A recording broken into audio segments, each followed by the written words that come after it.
अगर मैं देखो यहाँ पे हमें क्या है, अगर मैं कहूं कि ये दोनों त्रिभुज है ए बी सी, एक ये हमारा त्रिभुज है, दूसरा हमारा ये त्रिभुज है पी क्यू आर। तो अगर हमें इन दोनों त्रिभुजों को एबीसी को समरूप कहना है पी क्यू आर की, तो दो चीजें होंगी।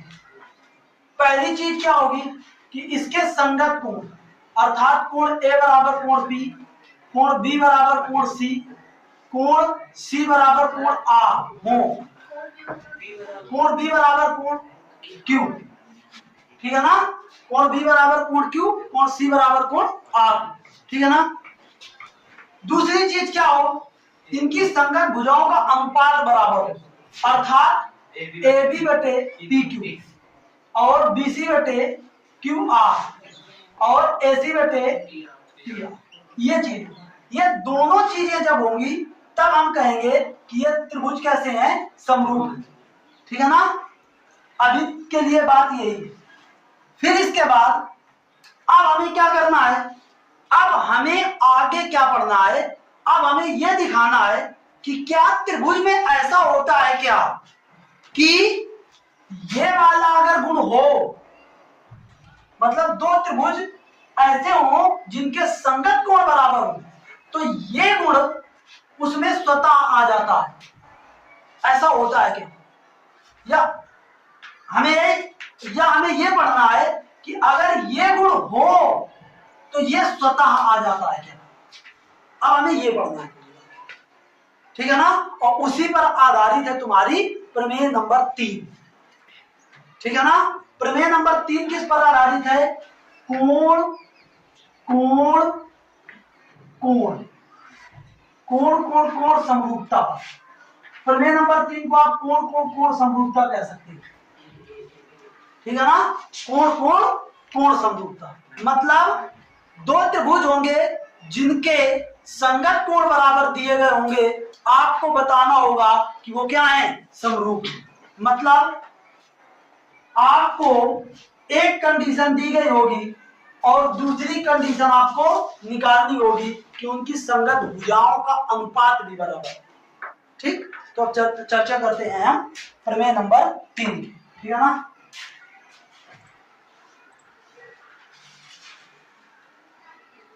प्रमेय नंबर 3, प्रमेय 3 की बात करेंगे। इसको हम कहेंगे क्या, कोण कोण कोण समरूपता, कोण कोण कोण कोण कोण कोण समरूपता। ऊपर दिखा है, देखो ऊपर उसमें दिख रहा है, दिख रहा होगा, दिख रहा है ना, कोण कोण कोण समरूपता, ठीक है ना। अब देखो इसका पहले उद्देश्य क्या है, पहले हम इसके उद्देश्य को लिखते हैं और फिर उसी के हिसाब से पूरी प्रमेय करते हैं।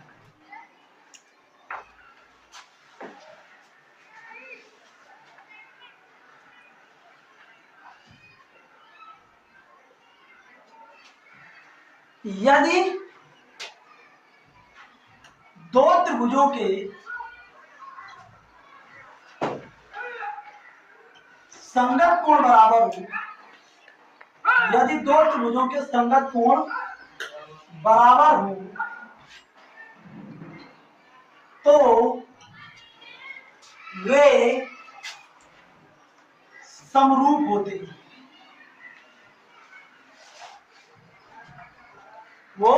वे समरूप होते हैं, ये इसका उद्देश्य। और क्या लिखा हो सकता है, यदि दो त्रिभुज समान कोणिक हों तो सिद्ध कीजिए कि वह समरूप है, ऐसे सवाल आ सकता है। बात समझ में, सवाल इस तरीके से बनेगा, प्रमेय सवाल ऐसे ही बनता है, प्रमेय का उद्देश्य ऐसे लिखते हैं, लेकिन जब ये सवाल बनेगा तो ऐसे बनेगा कि यदि दो त्रिभुजों के संगत कोण बराबर हो तो सिद्ध कीजिए कि वो समरूप होते हैं, ठीक है ना। बात समझ गए कि नहीं। तो अब देखो इसमें क्या दिया गया है, पहली बात दी गई है कि ऐसे दो त्रिभुज जिनके संगत कोण क्या है, बराबर है। तो मैं मान लेता हूं एक हमारा ये त्रिभुज है छोटा सा ए बी और ये सी, और एक बड़ा सा त्रिभुज है, एक बड़ा है थोड़ा, देखने में इसी के जैसा है लेकिन बड़ा सा है। ये हमारा है पी और ये है क्यू और ये है आर। ये मैंने दो त्रिभुज मान लिए, एक एबीसी और एक पी क्यू आर। तो यहाँ पे दिया क्या है, पहले इन दोनों त्रिभुजों में दिया क्या है, पहले बात तो बताओ क्या क्या दिया गया है। त्रिभुज एबीसी व त्रिभुज पी क्यू आर में पहली वाली बात दी गई है, दोनों के संगत कोण क्या है, बराबर है। अर्थात कोण ए बराबर है कोण पी के, कोण बी बराबर है कोण क्यू के, और कोण सी बराबर है कोण आर के। इतनी बात हमारी दी गई है ना, ये दी गई है, दोनों त्रिभुजों में ये दिया गया है। अब देखो सिद्ध क्या करना है, सिद्ध क्या करना है, सिद्ध करना है कि जो त्रिभुज एबीसी है वो समरूप है त्रिभुज पी क्यू आर। अर्थात हमें मेन रूप से क्या सिद्ध करना है, देखो कोण तो बराबर दिए गए हैं, अगर हम संगत भुजाओं का अनुपात बराबर कर लेंगे तो हो जाएगा। तो कुल मिला के हमें संगत भुजाओं का अनुपात बराबर निकालना है,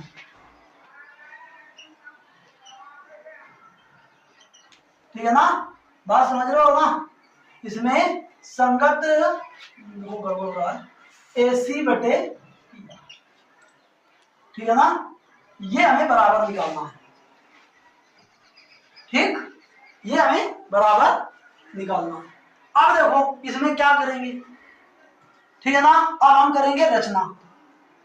क्या करेंगे, अब हम रचना करना चालू करेंगे। भाई तुमको पता है रचना अपनी आवश्यकता की पूर्ति के लिए की जाती है, ठीक है ना। आज तक के जितने भी आविष्कार हैं, ज्यादातर सारे आविष्कार किसी न किसी आवश्यकता की पूर्ति के लिए ही हुए। तो यहाँ पे भी हम कुछ ना कुछ अगर बनाएंगे, कुछ रचना करेंगे तो अपनी जरूरत को पूरा करने के लिए ही बनाएंगे, ठीक है ना। तो यहाँ पे हमारा देखो अगर रचना करेंगे तो इस प्रकार से करेंगे जिससे अपना अपना काम बना सके। तो क्या करेंगे, देखो जो बड़ा वाला त्रिभुज है P Q R, P Q R में पी क्यू आर की त्रिभुज पी क्यू आर की भुजा पी क्यू में एक बिंदु मानेंगे डी और पी आर पर एक बिंदु मानेंगे एफ,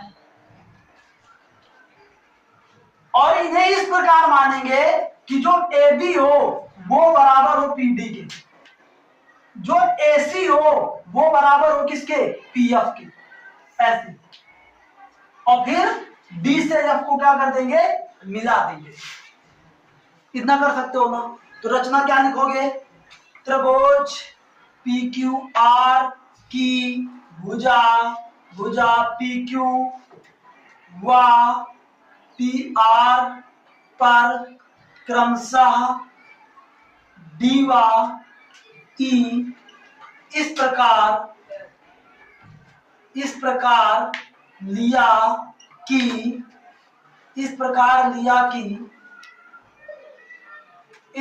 लिया कि जो हमारा ए बी हो वो बराबर हो जाए किसके, बी डी के, और जो हमारा ए सी हो वो बराबर किसके हो जाए, पी एफ। बात समझ गया कि नहीं, ये हमारी हो गई रचना। बताओ इतने में किसी को दिक्कत, बताओ इतने में किसी को कोई समस्या होगी क्या। अब देखो जो अब यहाँ पे एक त्रिभुज और बन गया, कौन सा, P D F. D F के बजाय हम डी ई कहें तो ज्यादा बेटर है, यहाँ पे भी हम ई कर देते हैं, ये ई किया है ना यहाँ पे, तो यहाँ पे भी देखो ई करते हैं, ठीक। बताओ कोई दिक्कत। अब देखो हम क्या करें, हम पहले यही दो त्रिभुज लेते हैं, ये दो मतलब ए बी सी और पी क्यू ई, पहले हम यही दोनों त्रिभुज लेते हैं। तो त्रिभुज अब देखो उपपत्ति करते हैं, अब क्या करते हैं, उपपत्ति। तो त्रिभुज ए बी सी व त्रिभुज पी क्यू आर में, पी क्यू आर नहीं, पी डी ई में। अब देखो यहाँ पे आपने क्या पढ़ा है, आपने पढ़ा है ए बी बराबर किसके, ए बी बराबर पी डी के, और क्या पढ़ा है AC बराबर किसके, AC बराबर PE के, AC बराबर किसके, PE। और एक चीज पढ़ी है, क्या आपने ये भी तो पढ़ रखा है, ये वाला कोण भी इसके बराबर है, नहीं पढ़ रखा है? ये तो दिया ही है। ये दोनों चीजें किससे आई, रचना से। ये दोनों चीजें किससे आई हैं, रचना आपने इस तरीके से की है। लेकिन एक चीज ऐसी है जो दी गई थी, कौन सा कोण, BAC बराबर है DPE, DPE ये तुम्हारा दिया है, दिया है ना, ठीक है ना। तो बताओ क्या यहाँ पे आप ये नहीं कह सकते कि त्रिभुज जो ABC है वो सर्वांगसम है किसके, PDF, PDE, ये PD, बताओ नहीं कह सकते क्या, किससे, भुजा कोण भुजा सर्वांग समता, भुजा कोण भुजा सर्वांग समता SAS से। बताओ ये दोनों त्रिभुज सर्वांग सम हो गए ना, और जब सर्वांग सम होते हैं तो उनके संगत कोण भी बराबर होते हैं। तो जब त्रिभुज सर्वांग सम होते हैं तो उनके संगत कोण भी बराबर होते हैं, अर्थात यहाँ पे जो कोण ABC होगा, अर्थात जो कोण B होगा वो बराबर होगा किसके, जो कोण ABC होगा वो बराबर होगा PDC के, ठीक है ना। और जो कोण तुम्हारा PDE, ठीक है ना, और जो कोण ACB होगा, जो कोण ACB होगा वो हमारा किसके बराबर होगा, ACB जो होगा वो बराबर होगा PED की, नहीं होगा क्या, PED। बताओ यहां से ये बताओ जो ABC कोण था, इधर देखो यही तो ABC कोण है, ABC बराबर किसके था, कोण PQR के, नहीं था क्या, ये चीज दी गई थी। और यहाँ पे जो कोण ABC है वो बराबर है किसके, PQR के, ये तुम्हारा दिया है कि नहीं। तो मैं यहाँ पे इसकी जगह पर मैं PQR नहीं लिख सकता क्या, बताओ, यहाँ पे मैं कोण PQR बराबर करा सकता हूँ किसके, PDE के, कर सकते हैं ना ये। और यहाँ पे देखो इसके आगे एक चीज देखो, यहाँ पे आपने क्या पढ़ा कि जो कोण C है वो कोण R के बराबर है, अर्थात कोण ACB जो है वो बराबर है किसके, PRQ के। ये भी तो हमारा दिया है कि नहीं, बताओ, ये भी तो हमारा दिया है। तो यहाँ से हम ACB की जगह पर क्या PRQ नहीं लिख सकते, बिल्कुल लिख सकते हैं। तो यहाँ पे हम लिख सकते हैं कितना, PRQ बराबर हो जाएगा किसके, PED के, हो जाएगा कि नहीं। मतलब कहानी ये है कि ये वाला कोण इसके बराबर हो गया और ये वाला जो कोण है ये इस वाले कोण के बराबर हो गया। तो अब बताओ यहां से क्या बात निकल के आती है, बताओ आदर्श, हाँ इससे ये बात निकल के आती है कि ये वाली भुजा इस वाली भुजा की क्या होगी, क्यों, क्योंकि ये दोनों क्या कोण है, संगत कोण, ये दोनों आपस में संगत कोण है, ये वाला इसके संगत, ये वाला इसके संगत। तो यहां से हम ये कह सकते हैं कि जो DE भुजा है वो समांतर होगी किसके, QR की। DE जो है वो QR की क्या है, समांतर है। और जैसे ही ये समांतर हुई वैसे ही हम लगा सकते हैं क्या, थेल्स प्रमेय, ठीक है ना, लगा सकते हैं ना थेल्स प्रमेय। तो थेल्स प्रमेय हमारी क्या कहती है कि अब हमारा PQ अपान DQ, ऐसा तो कह सकती है ना। या उपप्रमेय में हमने क्या पढ़ा है, उपप्रमेय में क्या पढ़ा है, उपप्रमेय में ये भी पढ़ा है कि PD अपान PQ भी कह सकते हो। तो यही हम सीधा रखते हैं कि PD अपान PQ बराबर होगी किसके, PE अपान PR। बताओ होगी कि नहीं। अब आपने एक चीज और पढ़ रखी है, अब रचना में आपने क्या पढ़ा था, रचना में आपने पढ़ा था कि ये जो PD है वो AB के बराबर है और ये जो PE है वो AC के बराबर है। तो मैं यहाँ पे मैं AB अपान PQ बराबर PE के स्थान पर AC अपान PR नहीं कर सकता क्या, AC अपान PR नहीं कर सकता क्या। तो बताओ एक बात तो हमारी निकल आई, मतलब ये बात निकल आई कि ये वाली भुजा का अनुपात इसके साथ और ये वाली भुजा का अनुपात इसके साथ सेम है, ठीक है ना। अब लेकिन हमको तो तीनों निकालना है, ठीक है ना। इतना पढ़ने के बाद हम तो केवल P Q O A B upon A C O A B upon P Q बराबर A C upon P R निकाल पाए। हमें कहीं ना कहीं अभी B C upon Q R भी अगर इसी के बराबर आ जाता तो बात बन जाती। उसके लिए थोड़ा सा काम तुमको अलग कराना पड़ेगा, या इसमें ये भी लिख सकते हो कि इसी प्रकार। वो बात ठीक नहीं होती क्योंकि उसमें तुम सहमत थोड़ी होगे, मैं तो जानता हूं तो कर दूंगा, ठीक है ना।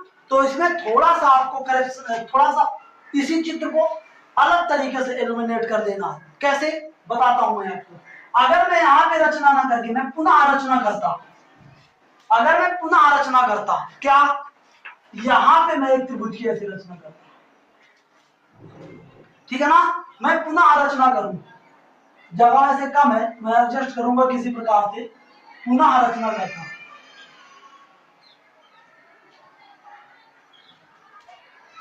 अब मैं रचना क्या करता, यहां पे मैं मानता एफ और ये जी। कौन कौन सी भुजा, त्रिभुज पी क्यू आर की भुजा पी आर व क्यू आर में, पी आर व क्यू आर में एफ व जी इस प्रकार लिया कि जो आर एफ हो वो बराबर हो किसके, सी ए के या ए सी के, और जो आर जी हो वो बराबर किसके हो, आर जी जो हो वो बराबर हो किसके, बी सी के। बताइए तो कर सकते हैं ना। अब फिर यही पूरी प्रक्रिया इसी तरीके से। तो अब देखो, अब फिर पुनः उपपत्ति,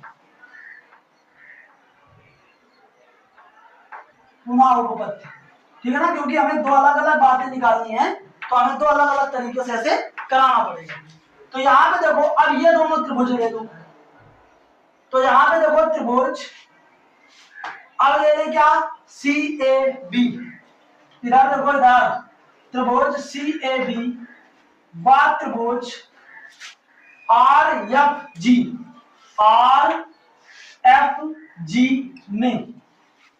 तो यहां पे देखो जो कोण तुम्हारा कौन सा होगा, AC, जो कोण हो भुजा जो AC होगी वो बराबर किसके है, RF के, और जो भुजा तुम्हारी BC है वो बराबर किसके है, GR की, ठीक है ना।